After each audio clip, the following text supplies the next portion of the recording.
Ariana Grande na Ethan Slayer wamepiga chini uhusiano lao ambao lilidumu kwa takribani miaka mitatu. Kutokea Los Angeles, Marekani, ukuta wa mahusiano ya kimapenzi ya mastaa wakubwa ya burudani umevunjika usiku huu baada ya mtandao maarufu wa habari burudani kufichua dharura kuwa mwanamuziki Ariana Grande na mwigizaji Ethan Slayer wameachana rasmi na kuvunja mahusiano yao ya kimapenzi yaliyodumu kwa kipindi cha miaka mitatu mpaka kufikia msimu huu.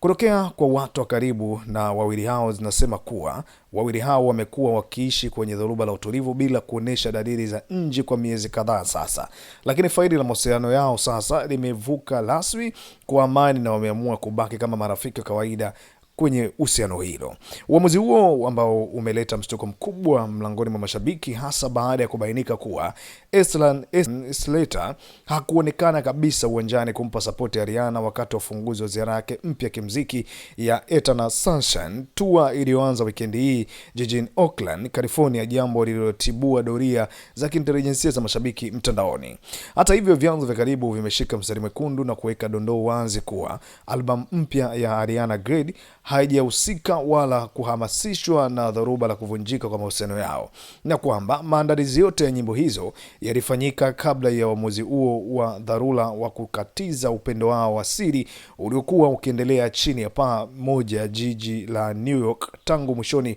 mwa mwaka 2023.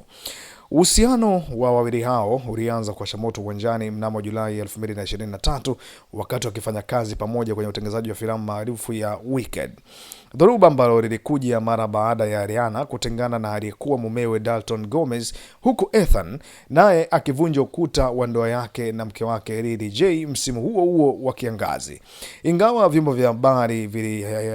vimejaribu kuthibitisha kuwa wawili hao walianza ndoa yao ya kimapenzi baada ya ndoa zao za zamani kufikia kikomo rasmi, ambapo walionekana mara kadhaa wakila chakula cha jioni kwa pamoja,